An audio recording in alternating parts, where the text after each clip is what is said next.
14 से 25 साल की उम्र वो होती है जिस पे हमारी बाकी की सारी ज़िंदगी डिपेंड करती है।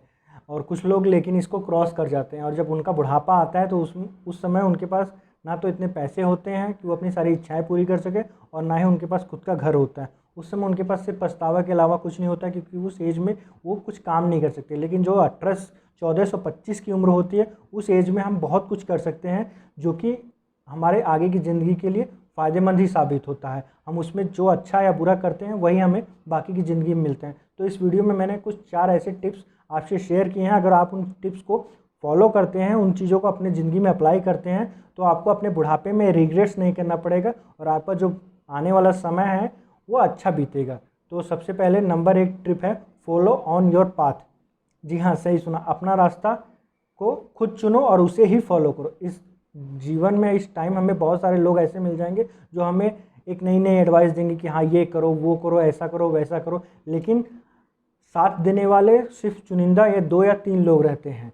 सब आपको सिर्फ एडवाइस देंगे। एडवाइस देना आसान काम है, लेकिन साथ देना बहुत बड़ा काम है। लेकिन इसमें से भी चुनना आपको है कि आपको कौन सा आपका रास्ता चुनना है, क्योंकि इस रास्ते पे आप अकेले ही चलने वाला है, आपके रास्ते पे कोई नहीं चलने वाला। आपको जो करना है, जिसमें आपका रुचि है, जो आपका पैशन है, आपको किस में आपको कैरियर बनाना है, ये आपको चुनना है, क्योंकि उस रास्ते पे आपको अकेले चलना है। तो एक चीज़ को याद रखिए, हमेशा follow on your path. Second thing है, जो सेकेंड टिप है, do not think about more useless thing. जी हाँ, सही सुना आपने, फालतू चीज़ों पे ज़्यादा सोच विचार मत करो। ये एज होता है कि इसमें अगर हमें कोई कुछ कह देता है तो वो बातें बहुत जल्दी हमारे दिल पे लग जाती है। लेकिन जब हम 40-45 साल की उम्र में होते हैं, तब हमें ये बातें बेकार लगती हैं कि आखिर हमने इस बात के लिए इतना टाइम या इतना समय क्यों वेस्ट किया, क्योंकि ये बातें कोई भी मायने नहीं रखती हमारी ज़िंदगी के लिए। हम फालतू का अपना पूरा दिन सिर्फ ये सोचने में लगा देते हैं कि हाँ आखिर इस बंदे ने हमें ऐसा क्यों कहा, जबकि उसका हमारे जीवन से कोई मतलब नहीं है ना। उसने सिर्फ कहा और हमने उसे अपने दिल पे लगा लिया, जबकि वो हमारे जीवन में उसका कोई भी एक छोटा सा भी चीज़ है जो हमारे जीवन पर प्रभावित नहीं करता, फिर भी हमने उसे अपने दिमाग में इतना ज़्यादा बैठा लिया, और हमने पूरा दिन, पूरा हफ्ता, पूरा महीना सिर्फ उस बात पे सोचने में लगा दी। तो एक चीज़ हमेशा ध्यान रखो, ये एज है आपकी फ्यूचर पे फोकस करने का, ना कि इन यूजलेस थिंग पे सोच और विचार करने का। तो इन सब चीज़ों के बारे में ज़्यादा मत सोचो, सिर्फ और सिर्फ ये सोचो कि आप अपने फ्यूचर को कैसे ज़्यादा से ज़्यादा ब्राइट बना सकते हो। और थर्ड टिप है, वो है इन्वेस्ट इन योर सेल्फ और लर्न इन्वेस्टमेंट।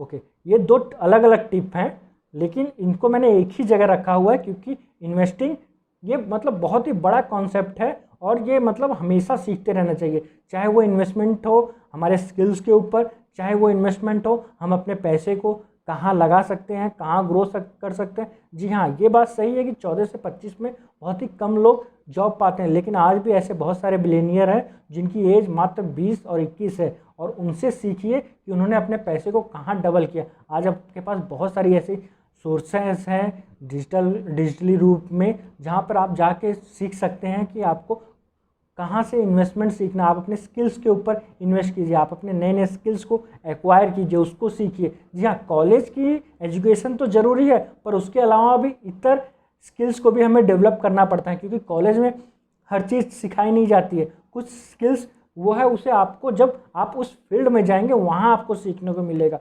तो ऑलवेज हमेशा कुछ ना कुछ सीखते रहिए। इन्वेस्टिंग ऑन योर स्किल और investment on how to invest your money, ये सब चीज़ें भी आपको सीखना पड़ेगा, क्योंकि जब एक बार आपकी जॉब लग जाएगी, आपका बिजनेस स्टार्ट हो जाएगा और आपके पास कुछ अर्निंग हो जाएगी, आपको ये भी देखना पड़ेगा कि आपको वो पैसों को कहाँ लगाना है, जहाँ से मुझे ज़्यादा से ज़्यादा पैसे अर्न हो सकें। मतलब अगर आप 5 रुपये लगा रहे हो तो कहाँ कैसे मैं वहाँ से 10 या 15 रुपये कमा सकूँ, तो इस चीज़ पे भी ध्यान देना पड़ेगा। और जो चौथी टिप है, रिस्क।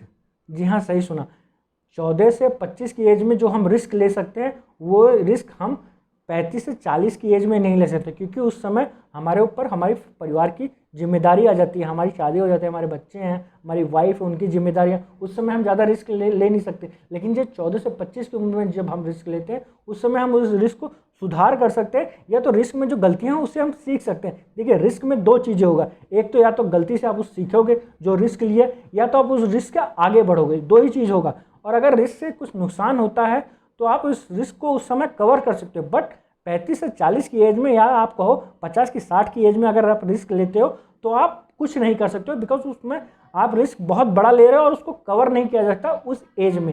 इंग्लिश में एक कोट्स है, if you risk nothing you are risking everything. सही समझा? अगर आप किसी का भी रिस्क नहीं ले रहे हो तो मतलब आप हर चीज़ का रिस्क ले रहे हो। तो रिस्क लेना सीखिए, इस एज में रिस्क लेना चाहिए और ज़रूर लीजिए। मैं तो कहूँगा ज़रूर लीजिए, क्योंकि जो रिस्क लेगा वही आगे बढ़ेगा। आपके एक अभी जस्ट आई थी स्कैम मूवी, वेब सीरीज आई थी, उसके बारे में देखिए। उसमें मतलब स्टॉक मार्केट के बारे में कितना कुछ बताया। मैं ये नहीं कहता, मुझे खुद स्टॉक मार्केट का नॉलेज उतना ज़्यादा नहीं है, लेकिन हाँ, स्टॉक मार्केट के बारे में अगर आप पढ़ रहे हैं, आप अच्छे से स्टडी कीजिए, साल 2 साल का कोर्स है वो सीखिए, फिर जाके स्टॉक मार्केट में इन्वेस्टमेंट कीजिए।